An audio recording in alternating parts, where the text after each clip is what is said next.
C'est une mission offensive. Elle est dans leur chapitre 6, c'est-à-dire la mission offensive. On sait que les États-Unis ont déjà communiqué là-dessus avec le président Biden qui va dépêcher une grande délégation.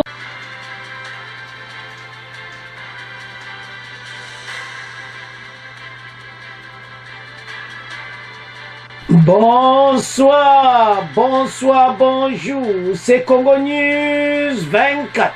Bande Konanga, comme toujours avant de commencer notre émission, nous disons merci à Dieu. Nous disons merci à nos chers abonnés et téléspectateurs qui nous suivent partout dans le monde et en RDC. Bande Konanga, soyez les bienvenus. À la une, chers téléspectateurs, on va commencer cette émission Bandeko. La nouvelle Oekoi. Bandeko, la délégation américaine à l'investiture de Félix Tshisekedi. Bandeko, eza nouvelle moka kusakanati. Et puis, Tokoyoka interview ya Kabuya, Naba français sur réponse na Oyo Katumbi bazo continuer koloba. Bandeko, eza son bandeko. Tous à la connecter parce que mission pena, masolo kitoko. Deuxième point chez téléspectateurs, le coup d'envoi des opérations phares de SADC avec un mandat offensif. Et puis Tokoloba si Wazalendo, et puis Tokoyoka, réaction ndenge na ndenge, ndenge ni makawango kokene. Donc, Kalate, selon le commandant, il y a opération Sikabwe à le bazo récupérer le territoire Nyonso Kalate. Tous à la connecter. Chers téléspectateurs, émission Nabise Bandi et commettant tout cela ensemble Masolo Yamboka. Bandeko, toko banda première partie Oyo avec interview à Kabuya Naba français. Kabutumbi azo continuer à critiquer l'élection d'Engeleki. Tout ceci, manipulation avant investiture. Pour yebi ke masole go salama samedi, Katumbi na porte-parole Olivier Kamitatu bayaki koloba sur élection chaotique et tout ça, bazobele labwe. Donc ils ont tout parlé, lobi kako boyebi kaka. Détail do mawatro boyo kangwa en interview. Alors, et loko da niko lobe zaboui. Katumbi basala heureux. Mais Kabuya aza ko expliquer ba français clairement. Donc bango ba plan Katumbi zanini pour le moment. Photo e ba plan na ye. Plan na ye za asomba parlement wana. Omoni plan na ya zanango. Mais aye ba kazana problème parce que ba question musoyo ka ba otune se union sacré nde ba ok lokole IDPS abimpe majorité union soti ba tikalika ka nombre ana est-ce que IDPS yemoko boko mona teke ba ko ba to mona kaonde salamaki na lera fachina kabila ke ba député musuba kei boko yo ka ba question ba kotuna Kabuya. Donc Katumbi ils ont parlé tout ça mais nama kamundenge ni l'élection les gars qui be échec na bango bango moko bazako planifier te baza pena donc bango pona bango na ebité bayokana kite d'abord entre bango et maintenant taba moni ke bas perdre ba kon kabilo balo mais l'autre on comprendre ça que élection ndengileki Katumbi e Fayulu ba yebi clairement été babima kiti peuple a voté ki bango te ba yebi. Mais eloni ba osa mikolo ezaka kotia obalobaka parce que masole c'est si la gina tout ça la deuxième point la délégation Joe Biden a tenu délégation Mubimba officiellement investiture et puis ba président de la République kolwa kutebele parce que taba américain ba yeba nyonso donc ba président ba kozale belé d'investiture wana bomona. Alors préparation je se préparer côté yo Katumbi na Olivier Kamitatu baza pena koloba Kabuya boyebi Kabuya lala kate Kabuya tchebango na nzela bande otambo yo kakobolo wa opena IDPS simba okana maboko Kabuya alobeli bango kosakanati. Alobi au mon opposition, ce qu'il parle là, nande basolo baki tribalisme, bangonde. Nama kamabe bazolo ba na composition. O bazolo autour à Fati Kabuya tangeli ba français. Passe à ça l'interview en ba français. Ah, yemsi bango que passe kamitato alega ke pa ba français aloba ki oyewana. Boyebi kakati. Motso apoli boyebi kado bazana kanda. Mais kanda ngwe s'en prend qu'à eux-mêmes. Baken Afrique du Sud bakoko sanganati. Mutamutanga jwa gato na ya presimbi na muti. Bayela bato ba makamoko do mawatu. Et puis na ba boule na ba ya ko changer constitution oyo bango bazako banga. Katumbi ayebiki constitution bako changer. Bokoyo ka ba tuna Kabuya ngo. Makambo wana constitution ba changer te Kabuya le betalieti. Et te ba réforme ko salama parce que porte-parole au gouvernement parti Mouya à Lobaki. Alors, tout ce qui se passe maintenant au Balobaki, Batu Bazad, dont Manebi Sioko, Katumbi et Faye le Sidou Baon Bali Bazad, tourmenté. Bayebi, que même peuple a condamné Bango Moko. Erero Basalaki. Mutaza a besoin de gâteau. Alors il fallait pas sangana pour l'intérêt de la population. Tonton mon élection, Moko Mbutu.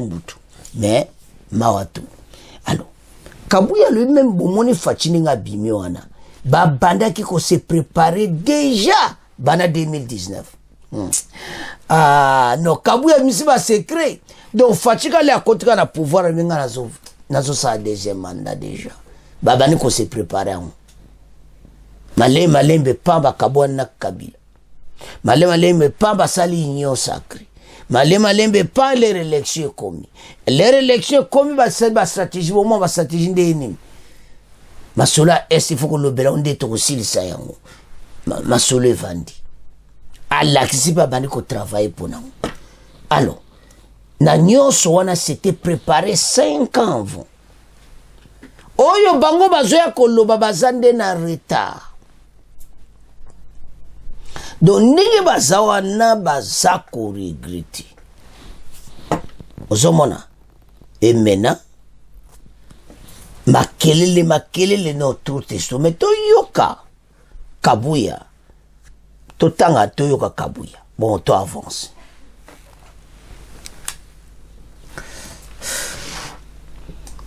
Alors, chers téléspectateurs, Tokolanda Kabuya. Bongo après, toko kende Kabuya yewana na Katumbi na sewana. Après toko yana oye bomi mboka. Délégation américaine de Joe Biden. Envoyée, délégation américaine désignée. Oyoka bandeko makamoza minene. N'investiture à Fatiba kozala wana deuxième partie. Mais, awa, toyoka nano Kabuya. Bongo après, boyoka ba réponse na ye, na makambo oyo Katumbi alobi. Avançons.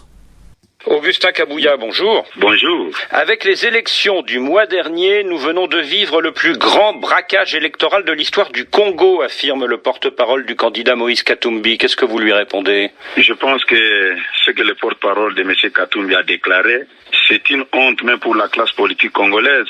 Il est conscient que M. Katumbi n'était pas à la hauteur de ce processus électoral. Un homme sérieux ne pouvait pas dire ce qu'il a dit. Les élections ici, en Afrique et dans notre pays, sont sociologiques. Je ne pense pas que Katumbi avait bien préparé les élections. Mais je peux vous dire avec certitude que le candidat numéro 20, je parle de son excellence Félix Tshisekedi, il était bien entouré. L'Union sacrée a battu une campagne d'encerclement. Quand vous regardez au nord de notre pays, tous les hommes influents de la politique congolaise étaient derrière le candidat numéro 20, son excellence Félix Tshisekedi. Quand vous allez au niveau de l'Est, c'était la même chose. À l'Ouest, au centre, n'en parlons même pas. Et je peux encore aller plus loin. Même la façon de communiquer. Quand vous regardez la zone linguistique au niveau du Nord, les candidats numéro 20 avaient la facilité de communiquer. Quand vous allez à l'Ouest, il avait cette facilité de communiquer. À l'Est, c'était la même chose. Au centre, n'en parlons pas. Quand vous prenez les candidats Katumbi, il pouvait mieux communiquer au niveau de l'Est, au niveau du Grand Katanga. Quand il arrive au centre, c'était devenu difficile pour lui. Quand il va au Nord, c'était difficile. À l'Ouest, même. Je vous dis que c'était une vaste blague, une comédie. Ils doivent accepter et reconnaître leur échec. Mais tout de même, ces bureaux de vote qui sont restés ouverts pendant 7 jours et 7 nuits, est-ce que cela n'entame pas la crédibilité du scrutin? Non, mais M. Kamita est conscient. Il sait très bien que même les 18% qu'on a attribués à leurs candidats, ils ne méritaient pas ce pourcentage-là. Quand vous regardez la zone linguistique, M. Katumbi a du mal à communiquer. Et il n'était pas vraiment à la hauteur. Moi, j'ai travaillé sur l'élection de mon chef depuis 2019, quand j'ai travaillé sur la redynamisation du parti. Et là, tout le monde était distrait. Et ce que nous avons récolté aujourd'hui, c'est le parachèvement des travail abattu pendant 5 ans. Si vous demandez, à part Katumbi, qui encore dans son parti peut faire le travail qui peut séduire la population? Personne. Ils sont forts dans les médias pour tromper. Et les résultats sont là. Juste avant l'annonce des résultats des législatives, la CENI a exclu du processus quelques 82 candidats, pour la plupart aux législatives nationales, dont 12 étaient des candidats de votre parti UDPS et beaucoup d'autres de l'Union Sacrée. Ils sont accusés d'avoir manipulé le scrutin en détenant par devers eux des machines à voter et d'avoir donc agi de façon tout à fait illégale. Comment réagissez-vous? L'UDPS s'est battu pour un état de droit dans notre pays. Ce n'est pas parce que vous faites partie de l'UDPS que vous serez épargné de n'importe quel problème. Si il est prouvé noir sur blanc que les candidats de l'UDPS étaient impliqués dans des fraudes, ils doivent être traités de la même manière que les autres. D'ailleurs, vous l'avez bien dit, c'était 12 candidats UDPS qui ont été invalidés. Nous n'avons pas voulu influencer de notre pouvoir politique pour sauver certains membres du parti. C'est pour vous dire que nous étions d'accord qu'on puisse sanctionner et mettre fin à de tels genres de pratiques. Pendant cette campagne présidentielle, vous avez tapé fort contre le régime rwandais et son président Paul Kagame, que vous n'avez pas hésité à comparer à Adolf Hitler. C'est du racisme, c'est de la xénophobie, affirme l'opposition. Qu'est-ce que vous répondez? On n'a pas tapé sur M. Kagame. Nous avons seulement montré à l'opinion et au peuple congolais la source de leur malheur. Nous sommes de cœur avec nos frères de l'Est. Que Kagame continue à tuer. Si nos amis trouvent que ce que Kagame fait, c'est une bonne chose, nous disons bravo, mais qu'ils aillent encore développer le même discours dans la partie est de notre pays, s'ils seront applaudis par cette population-là qui souffre il y a de cela une vingtaine d'années. Est-ce que vous n'êtes pas tombé dans un certain populisme? Non, ce n'est pas du populisme. Les experts de l'ONU avaient prouvé à travers les rapports que c'est Kagame qui occupait la partie est de notre pays. Si nous tombons dans le populisme, je pense qu'il faut commencer par l'ONU qui nous avait fourni les rapports. La grande crainte de l'opposition maintenant, c'est qu'à présent, au Congo, la communauté kassaïenne s'arroge tous les pouvoirs. Non, c'est faux, archi faux. C'est ça même le discours de tribalisme. Quand vous regardez le président de la République, comment est-ce que les institutions fonctionnent? Le premier ministre est originaire du Katanga, le président du Sénat est originaire du Sud Kivu, le président de l'Assemblée nationale est originaire de Grand Bandundu, le directeur des cabinets du président de la République est originaire du Katanga. Et le chef d'état-major général de notre armée est du Katanga. Quand vous allez au niveau des services de sécurité, au niveau de l'Agence nationale des renseignements, le chef de cette agence est originaire du Congo central. Mais il n'y a que les noms des Kassaïens qu'on présente partout. Est-ce qu'il y a un problème contre le peuple kassaïen ou bien c'est une histoire qu'on invente pour tromper l'opinion? Et dans cette affaire, qui ont bâti campagne pour président Tshisekedi, ce n'était pas seulement le peuple kassaïen. Quand vous regardez Jean-Pierre Mbemba, avec tous les ressortissants des Grands Équateurs, ils ne sont pas du Kasaï. Quand vous regardez le vice-premier ministre de l'économie Vital Kamerhe, quand vous regardez le président du Sénat Bahati, et quand vous regardez le président de l'Assemblée nationale Christophe Bosso, ils ne sont pas du Kasaï. Mais pourquoi? C'est un argument des faibles. Ils ont perdu. La population n'était pas d'accord avec eux. Ils doivent accepter leur échec. Alors aux élections législatives, votre parti UDPS arrive en tête avec 69 sièges, avec un siège pour vous d'ailleurs, Augustin Kabouya, mais il faut 251 députés pour avoir la majorité à l'Assemblée nationale. Est-ce que vous avez confiance dans la loyauté de tous les partis de votre alliance pour former cette majorité dans la durée? Oui, sincèrement, ça sera injuste de ne pas reconnaître l'apport de nos alliés au sein de l'Union sacrée. Ces hommes et ces femmes étaient toujours loyaux vis-à-vis du candidat indépendant, son Excellence Félix-Antoine Tshisekedi. Nous avons remporté les élections. Je suis obligé de travailler, de fédérer avec tout le monde autour du chef de l'État. Je pense que c'est ça l'essentiel pour moi. Tout le monde a une place au sein de l'Union sacrée. Avec l'UDPS et vos partis satellites, vous avez un socle de 140 sièges, mais on est encore loin des 251 sièges nécessaires à la majorité. Pour cela, il vous faut l'UNC de Vital Kamerhe, la FDC de Modeste Bahati, le MLC de Jean-Pierre Bemba. Est-ce que vous êtes certain de leur loyauté pour les 5 ans qui viennent, hein? C'est long, une législature de 5 ans. Monsieur Babouvier, je dois vous dire sincèrement que je suis membre du Présidium. Je connais la loyauté de ces hommes que vous venez de citer. Ils ont été loyaux, ils ont mouillé les maillots pour la réélection de son Excellence Félix-Antoine Tshisekedi. Ce n'est pas aujourd'hui que je peux encore dire qu'ils ne sont pas loyaux. Ils étaient sur toutes les lignes de front, ils ont travaillé. Je sais qu'avant les élections, il y avait ce discours-là, que moi-même j'avais étouffé, puis ça pouvait créer des frustrations inutiles. J'étais le premier à rencontrer le chef de l'État pour dire nous devons travailler comme c'est votre vision. C'est vous l'initiateur de l'Union sacrée. C'est comme ça que vous allez remarquer que la campagne était organisée sur base des zones géographiques et linguistiques. Et nous avons bâti la campagne de cette manière-là et les résultats sont là. Ceux qui ne voulaient pas appliquer cette méthode n'ont pas apporté quelque chose. Et je peux vous dire, quand vous regardez quelqu'un comme Frank Djongo, il est du Kasaï, derrière Katumbi. Quel a été son apport? Quand vous regardez Delit Setanga, Proste Katumbi, originaire du Kasaï, quel pouvait être son apport? Quand vous regardez d'autres personnes que j'ignore même les noms, je peux parler de Matata au niveau du Maniema là-bas. Il a apporté quelque chose. Mais c'est tout. Je vous dis, nous allons travailler avec tout le monde. Je suis le responsable de l'IDPS. Je ne vois pas le mal si je continue à collaborer avec les gens de l'Union sacrée. Ils sont là, ils doivent se sentir à l'aise. Mais pendant la précédente législature, il y a eu un grand basculement de majorité. Vous ne craignez pas le même phénomène dans la nouvelle? Ce qui m'intéresse, c'est la réalité qui est devant nous et la confiance que j'ai personnellement à travers les membres de l'Union sacrée. Vous ne pensez pas que ce sera une majorité hétéroclite? Nous allons travailler, monsieur Babouvier. Soyez calme.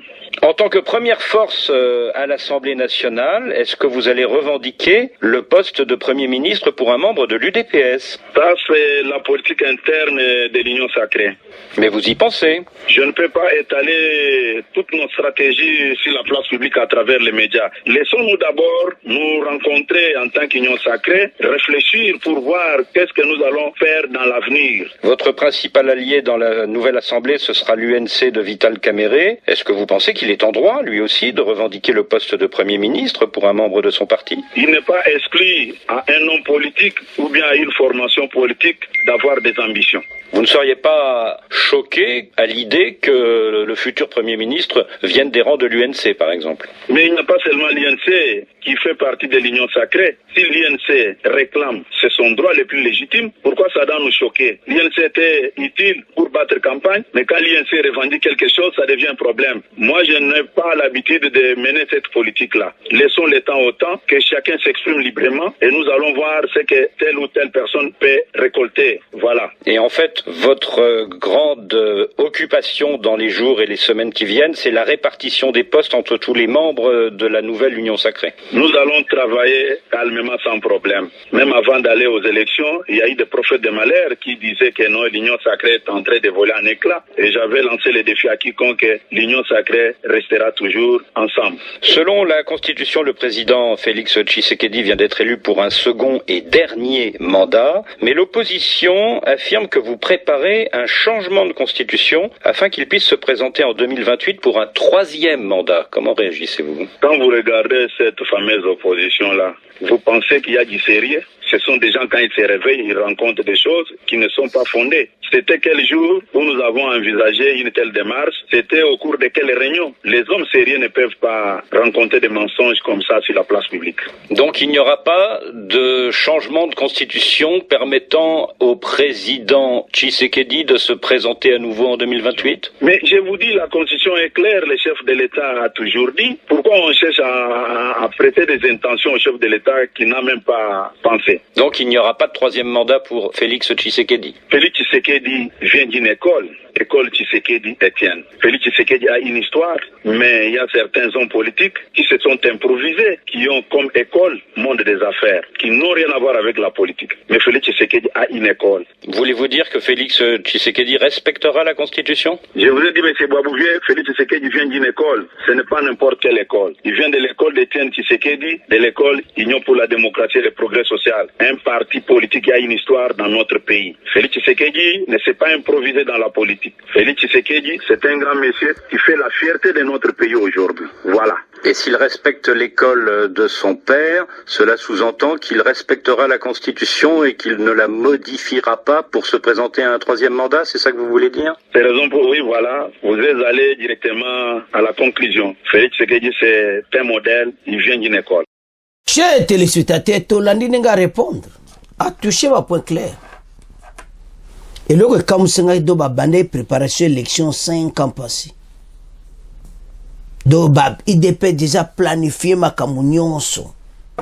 Ndenge bazana pouvoir déjà, planifié qui ont déjà. Et ça les kitoko. Donc, et là, que vous préparez au kala, beaucoup monde va fruit non. Et puis, tout le monde va penser que oui, c'était bien fait.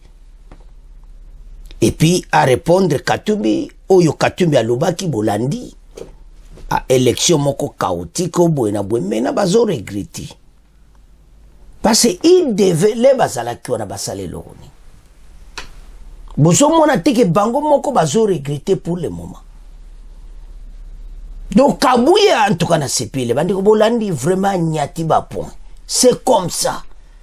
Na sepeli trop bandiko so bandela ngo peno yoka ba réponse Kabuya zo pesa ba français ozo mona pena mwana mboka affection mboka ne yoka ka patriote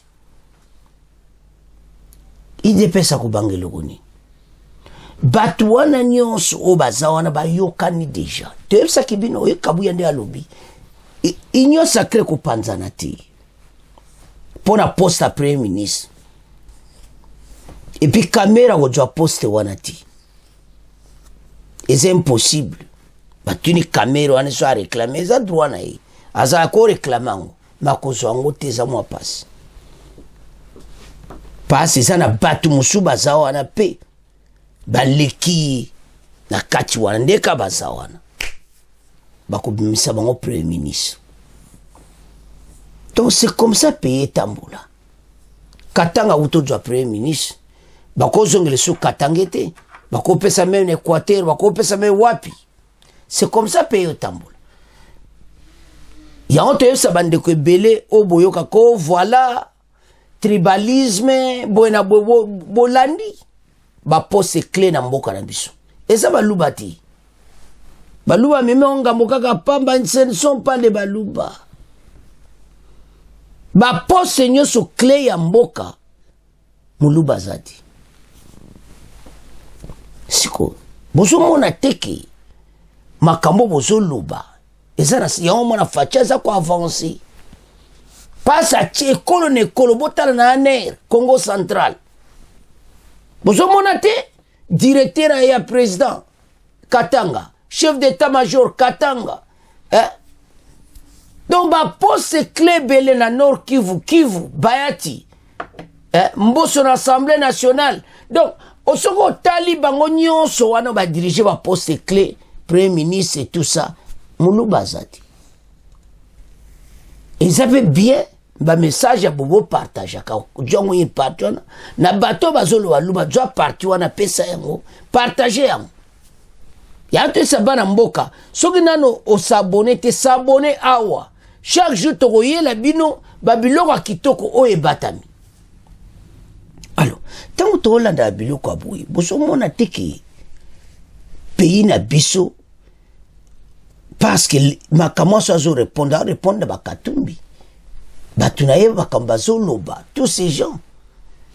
Alors que bango tu bazana tribalisme. Ya kolo makambo wana. Alors, maintenant ba vandi si masulu. Nzeli ezapulili. Union sacré conseil tous au pesa ba vendre ensemble.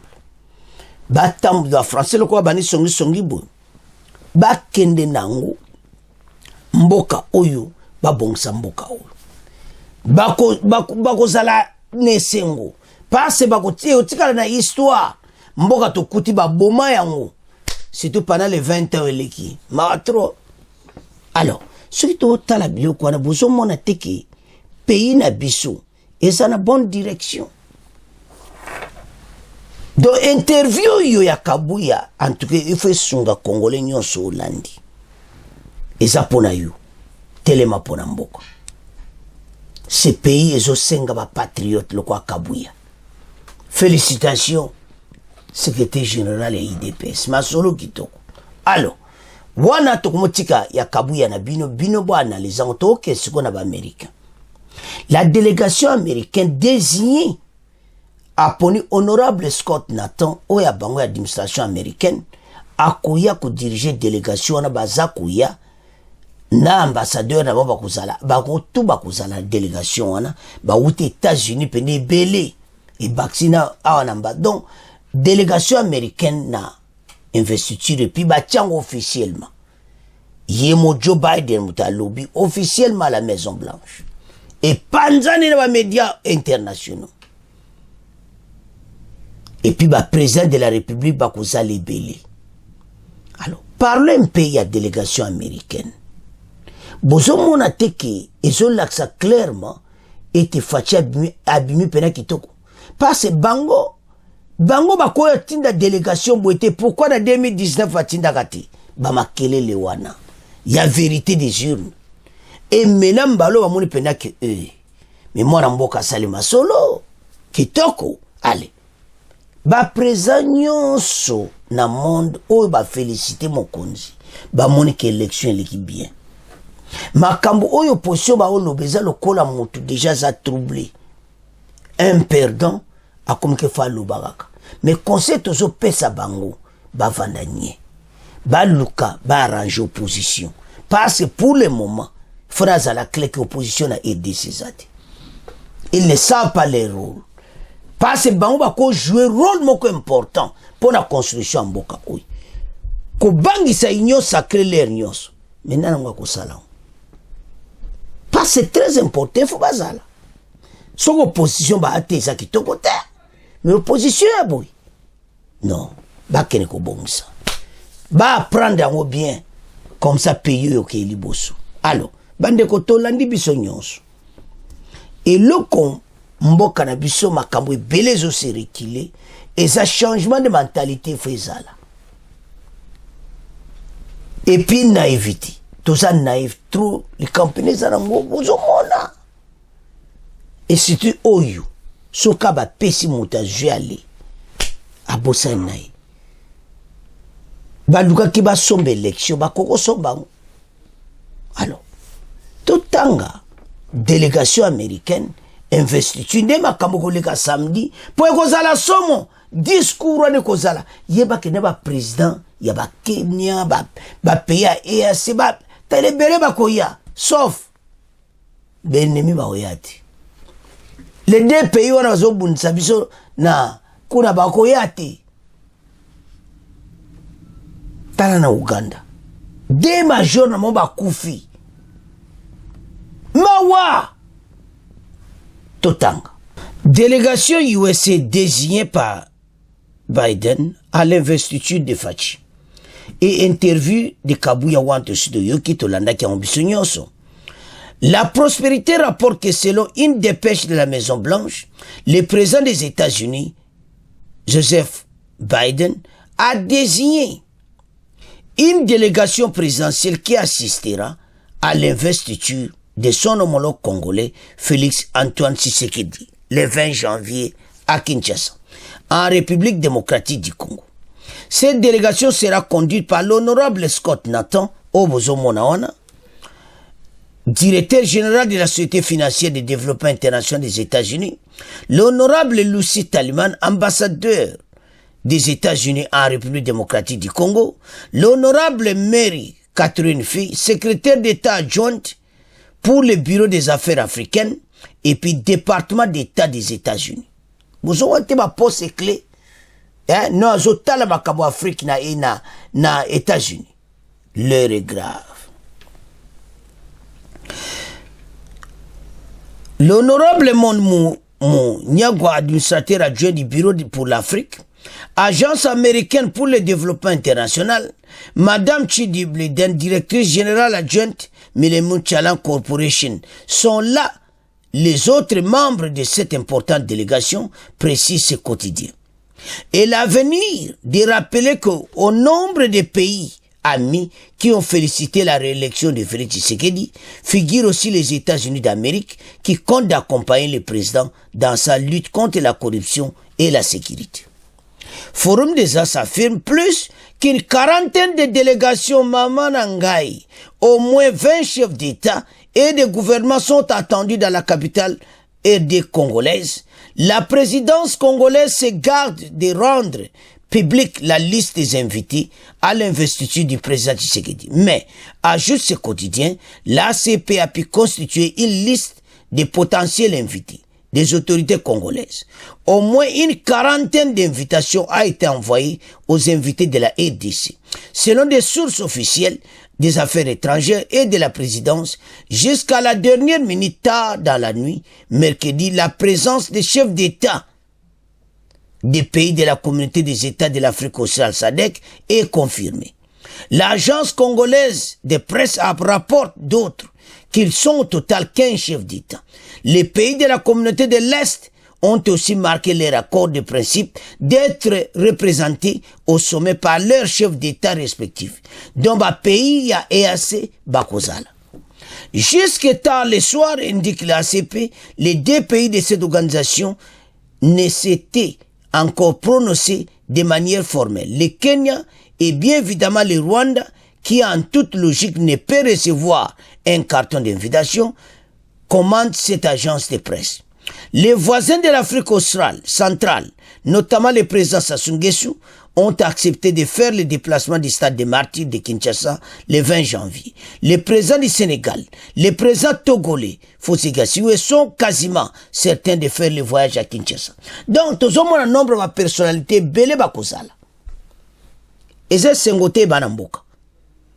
Tant que Sabino que tous en présent ou masole zakitoko. Tala ndenge ba américain ba sali ba poni pena batu o ba dirige kama kambu ya Afrique.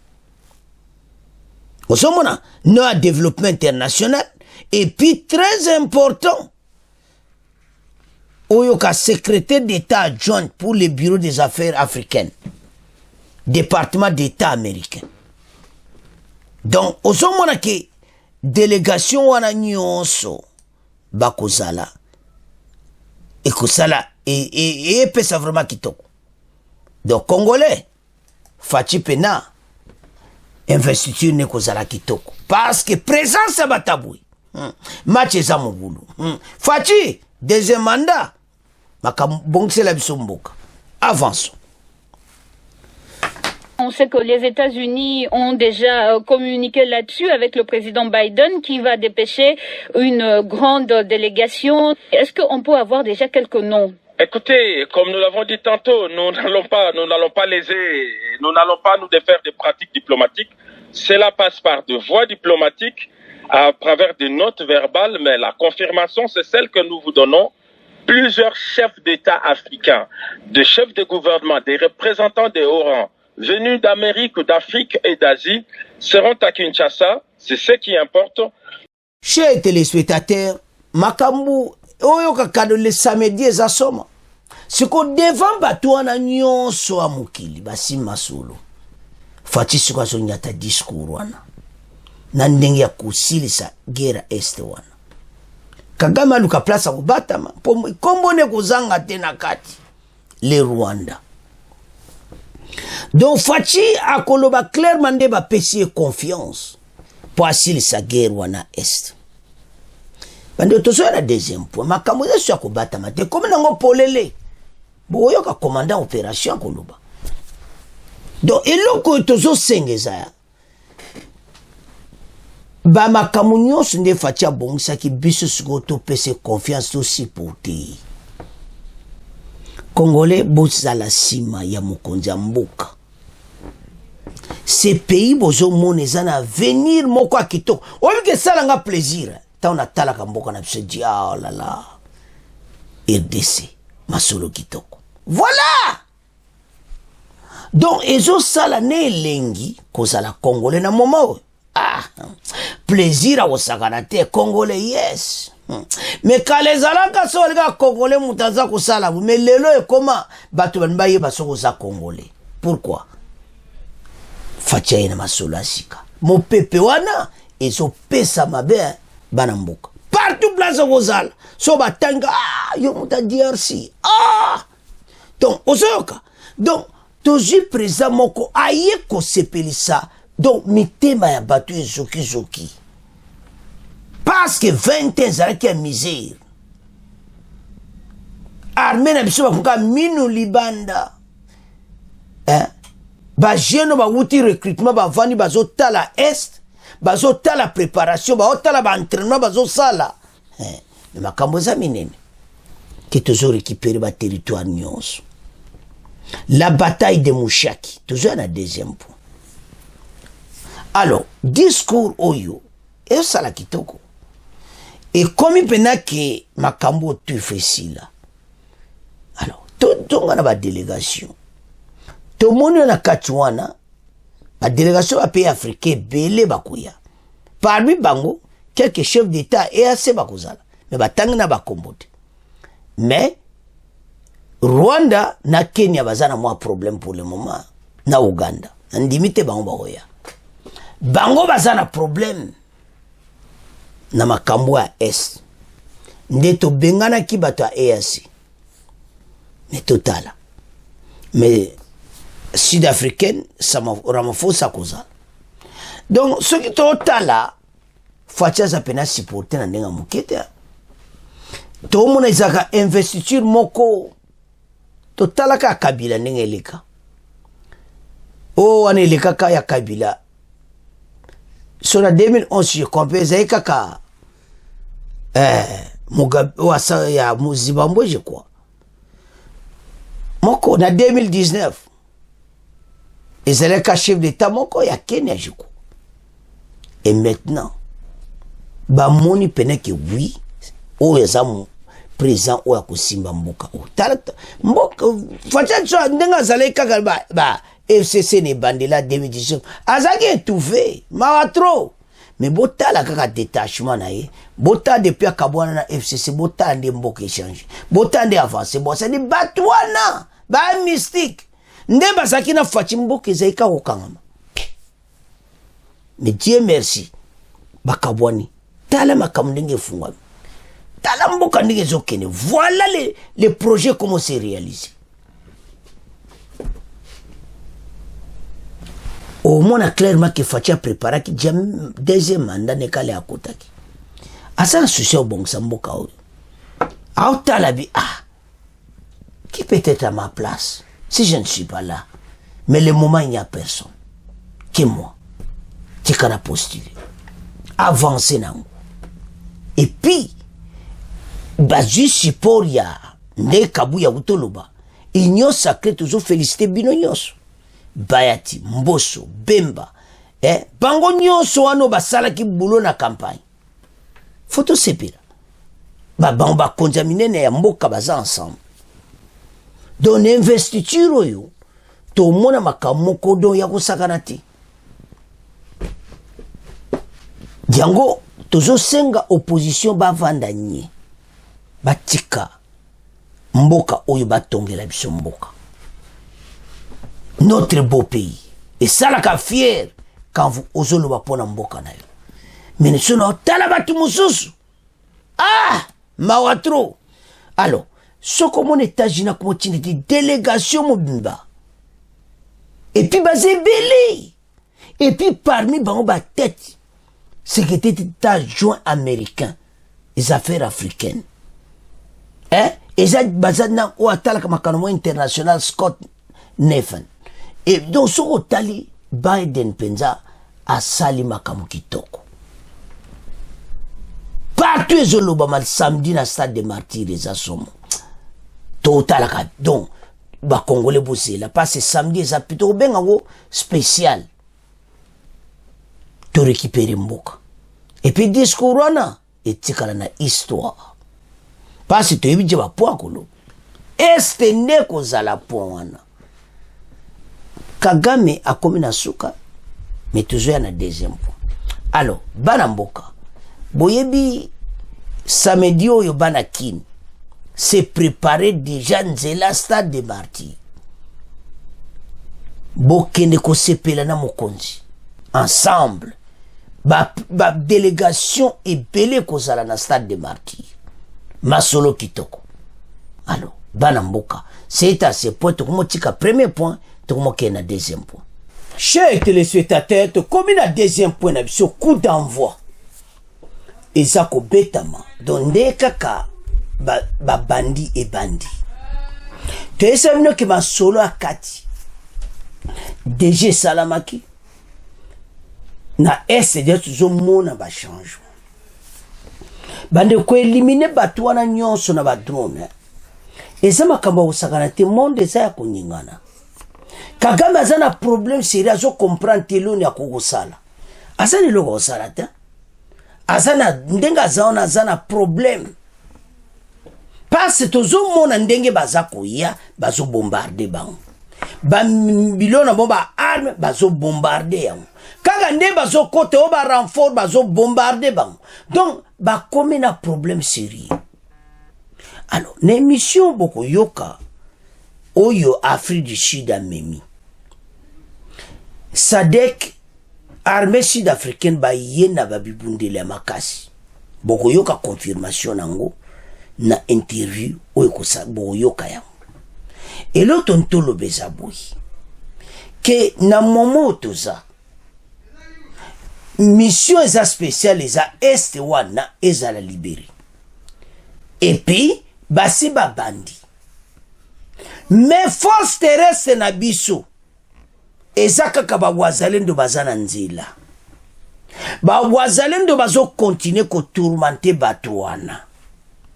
Ndeto oloba awa. Ba wazalendo ba botola ki mushaki. Me ba yesu ko bimisa bango na M23 to kotanga ensemble. Do ba kota ki pena na mushaki. Mais pression les gars qui les sous makasi na l'herbe ba arme koto yo ba mon baza obligé ba circuler les sous ba bima les sous. Mais ba sala ki dia mushaki donc M23 ba kitaki. Pour mona ki bazana biloko a bien. Donc ndenge siko bazongi na Karuba. Karuba eza vilo avant mushaki place ba masolo penezo betama. Oyo nde tozo lobawa. Batu oyo bazana problème c'est pas ce soka mushaki sili tozo kota kichanga. Et puis l'autre ça va congolais aboui. Que Kagame basi ba pesi délai. Atosa nini na Luanda. Donc akosala na eti du bato bakosila. Et puis guerre kusila ba lobby selon biloko wazanango. Selon possession ba arme non sud-africain zanango na oya biso ba ko résister. Ba ko récupérer tous les territoires kaka panto juyango bato nyonso ba panzani. Tant que tozolo ba Uganda zana si monte des major ugandais ba kufi. Akibaki donc makambo nde to loba mission wana bato wana ba okokati. Et ça le kola FARDC na Afrique du Sud ensemble bazo bunda na Rwanda na Uganda. Et puis biso ba wazalendo ba ebizamba très bien. Yango tina bato wana bazana moyen te bazo silisa bango na kata zamba. Ces jeunes ba yeba nzela nyonso. Bon comprendre que ba kota ki mushaki. Ne ba bimi. Bozo mona teke masoleza kitoko. Alors, totanga. To banda nanu na wazelendo amushaki ndenge lekaki. Hier bitumbo tu salamaki. Parce FARDC ka ba bombardement na likolo mais wazalendo bazo bunda nasi. Totanga. Coup d'envoi des opérations FARDC SADC avec un mandat offensif. Wazalendo, Les rebelles du M23 ont délogé mercredi 17 janvier les miliciens locaux du centre de Mouchaki au lendemain de leur entrée dans cette cité. Donc parce que Kendeki, parce que tant que Koti, Sikoyo, armée rwandaise, sali renfort, allez. Je crois que Wauta Moussouba Kiwanza yali, déloger Bango. Bango sirikili, bimi. C'est à l'issue d'intenses combats entre les deux camps au centre de Karouba, dans le territoire de Massissi Nord, qui vous indique plusieurs sources locales. Sur la situation sécuritaire est restée tendue et très volatile, jeudi dans les villages de Karouba et Mouchaki. La société civile de Massissi ajoute pendant que c'est tant que les rebelles M23 seraient en train de renforcer les positions dans cette zone et sur l'axe Mouchaki-Kichanga. Parce que Chiwo wenaba omna ye baza kozela. Ndaba drone na likolo baza kozela. E oye ko salama e ko zala bako kene ndeka bozo mona ndenge Chiwo wazali boso ba tank na likolo ba drone. Toko kota ndenge wana. Et puis bateau bako zana problème sérieux na entrée ya FARDC. L'heure est grave. Alors Kagame et ses hommes commis une situation moko un peu difficile. Les Wazalendo ba menacé ba on ndenga ko saganati. Et puis na likolo kotoyo FARDC na SADC baza ko préparer makama kitoko. Alors to bozomona ki kalate parce que jeune Wazalendo bazo persévérer. Bazo tikate. Baza ko avancer kaka. Alors Bandeko, Tolanda mena, le commandant ya FARDC intervient naï, n'a expliqué mandat offensif, parce que n'a besoin de photo à n'denge illustration à tout chiwewe, de ekozala bongo, na likolo ba drone na sewa na ba sukoi donc, to na ba tanki na se tozokota, ba ko résister ti. Donc ça a somo soka ba beti sili ba tanke soke nasi on va vider bango ale ba koti mbala moko esili ntala ndenge machango kozala donc nde bazamba ko vivre oyo kasuka na biloko na ba bombardement pe kozala même moment. Alors Kagame zo somba katana aosala ka ba makamu na mais ayi ba tia komi na suka bolandaki excès wana auto l'accès binolobi. Bon moni comment ça affaibli. Bon moni comment ba américain ba ça frustré. Ba américain ba comme na position moko ke ba yebise il faut tikagaka. Ba chien ba kene cantonnement, il faut tout ça kaka kora Luanda aussi signé kiam. Parce que facha kami na kora Luanda. A ko négocier te na ba pante. Kagame comme na problème moko siri. Alors, Tolanda commandant il y a opération. Ndeba sa masolo na SADC, bon auto avance. Le M23 qui continue de mener une guerre acharnée dans l'est de la République démocratique du Congo, où les troupes de la SADC, la communauté de développement d'Afrique australe, se déploient justement pour prendre le relais de la force régionale est-africaine, jugée inefficace par Kinshasa. Cette nouvelle force déployée serait en mission offensive, c'est du moins ce qu'a dit le général au micro de nos correspondants Aurélie Bazaraki Bangoula avec Justin Kabumba.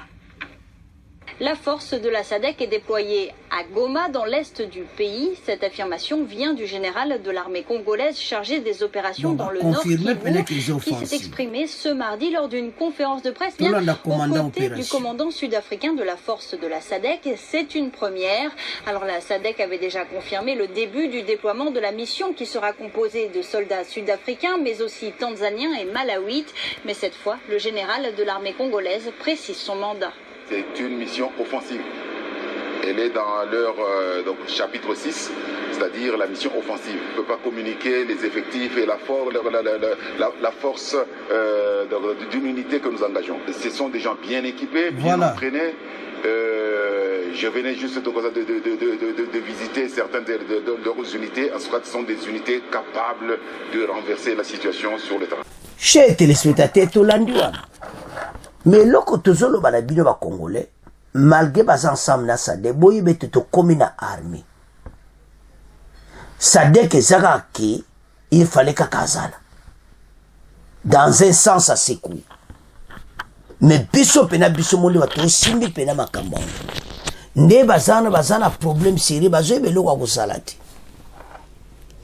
Kagame et ses hommes bazan débandade pour le moment. Pas ces situations sous contrôle mené à biso.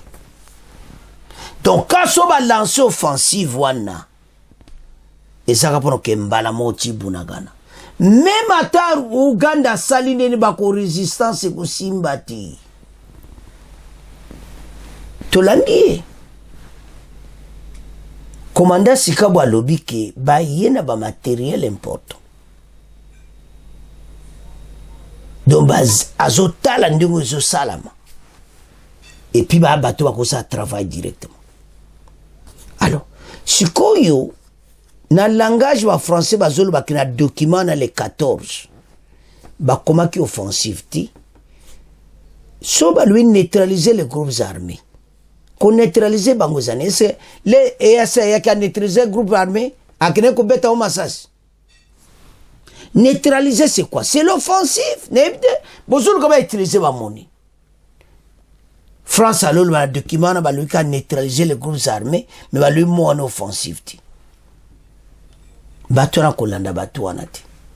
Mais biso to telema pour l'intérêt ya mboka. Match to zarango ya match moko mulai. Mais soto telemi ensemble to ko gagner yango puis match c'est très propre. Congolais CPI. Il y a honte ça va Congolais était comme temps. Bande ko na ba bima place bazali masole kene bien. Et puis RDC to ko gagner yango très bien. Alors bana mboka. Bon moni ndenge ba confirmer yango que baza est offensif mais so talezo komama. Ba manipulation ya ba Rwandi, ba manipulation réseaux sociaux wana tala Rwanda tonti batena na Twitter. Boke ba kuna X wana ba tondi belé manipulation. Mais bisuto yebe kitoza na armée. Baza bien. Bo lando bazolo bate armée na biso baza bien, baza na nyonso. Alors, attaque est imminente.